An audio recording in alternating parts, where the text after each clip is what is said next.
this is the little rototiller that we're going to be working on today. Just a little bitty thing, nothing big, special, fancy, nothing like that. Of course, have a block to sit on, makes it easier to work on. But anyway, continue with the video. I'm going to show you the parts that I got for it and show you what it took to get the new primer bulb on. These are the parts I ordered. I already changed the hose and the fuel filter that's in the tank and such like that. I wish I would have actually filmed it, but it was cold, it was dark, and I was doing good to get it done. I need to still change the primer bulb, so that's what I'm going to be working on this one. This kit actually comes with a new carburetor itself, the fuel line, but there's the little grommet thing that goes into the fuel tank. It latches in there. It's not easy, but you can do it with a screwdriver. Not too big a deal. Probably the most difficult part is getting that fuel line through those little holes. One of them would go to the actual fuel filter, and the other one's just like a little return line or something. This kit also came with, I think, 2 or 3 different primer bulbs. I may have had the other one somewhere else already. This is what the little fuel filters look like. They go down into the tank. I am not changing the carburetor because it runs fine as long as, obviously, it can get the fuel and such. So I will keep that just for a backup. It does come with a new spark plug and little gaskets for the carburetor. Changing the primer bulb that I will be doing here in a little while. It should only take these very basic tools, just a small ratchet of some sort, and it's actually a Phillips head screwdriver. I want to encourage you all that you all can do these things. It is really not that difficult.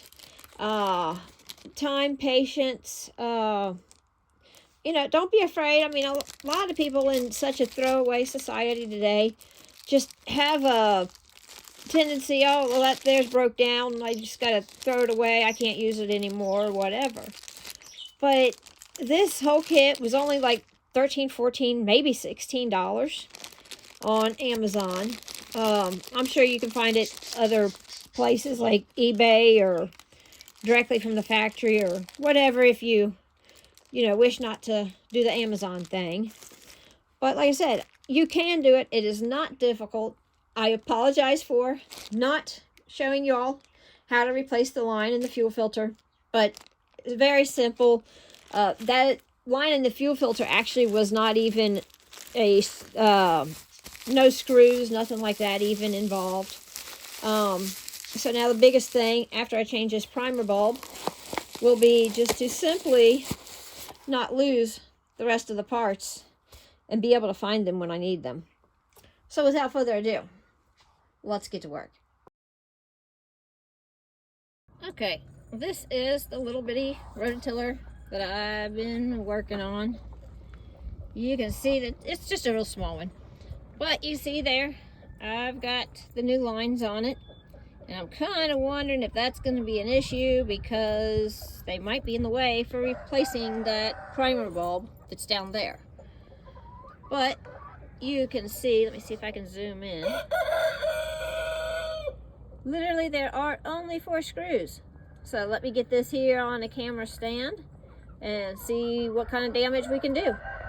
Okay, I think that's the best position that we're going to do. I am going to gently pull out this here and hook it back here on the handle to make it easier, to give myself some more room. And then I'm going to hope that I have got a small enough Phillips head.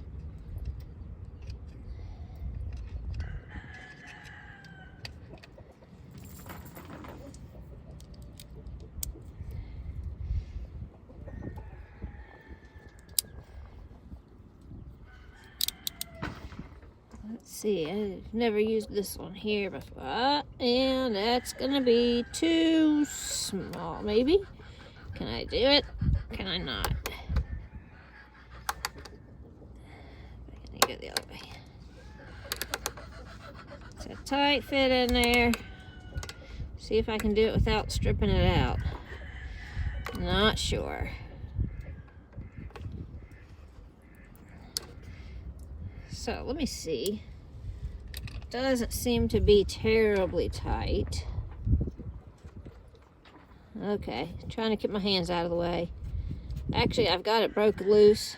It is literally easy enough for me to do that.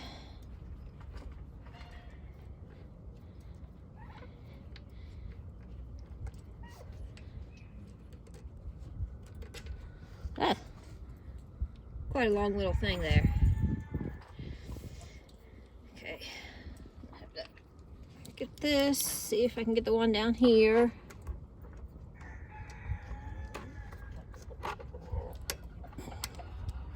At least get it started. I know my hand's in the way, I apologize.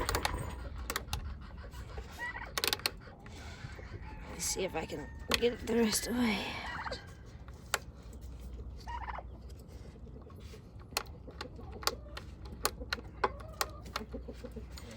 Okay, let me see if I can do that by hand now.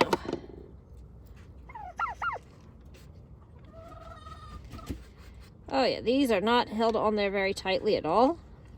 I don't know if they're supposed to be tighter than that or not, but they are coming out fairly easy. I am putting them in my hoodie pocket. Let me see. Let me see if I can do this without. And nope, I'm gonna have to try to break it loose with this. Looks like the worst issue here is trying to find something small enough to get in there to get it broke loose. That looks like I've already got it broke loose. Okay, as long as it's broke loose, should be able to do it by hand then.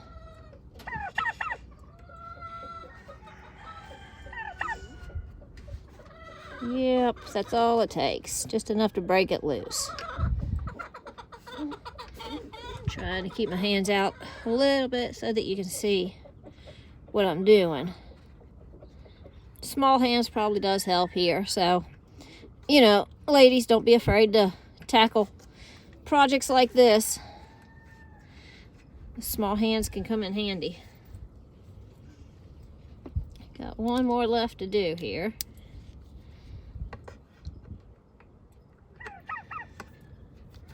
Let's see if I can get this on there again one more time. Just enough to get it broke loose. Looks like I may end up pulling one of my lines off by doing this. I'll have to deal with that in a minute. I've got it loose though.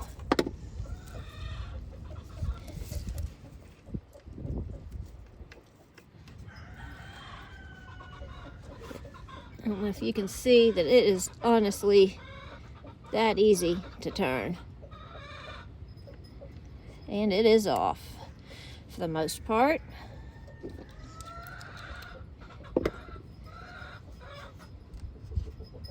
Well, I said that,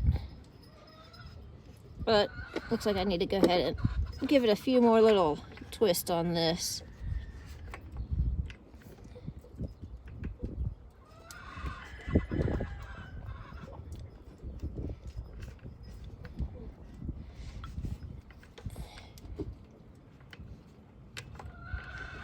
And at this point, I can't tell if I'm turning the screw or just my fingers. There we go.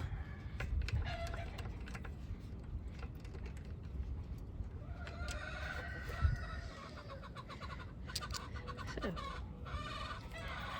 whoops. What I'm gonna do is press that out, that easy. I don't know if you can see where that's busted, dry rotted, cracked, all that stuff. We'll get the new one. Here's the new one. Very simple. And then it's just going to be a reverse process of putting the 4 screws back in, which is not that exciting, but I think you all can handle that. 4 easy screws as long as you can get to them. So, hope it helps you. And as always, with much love, many prayers, and shalom always.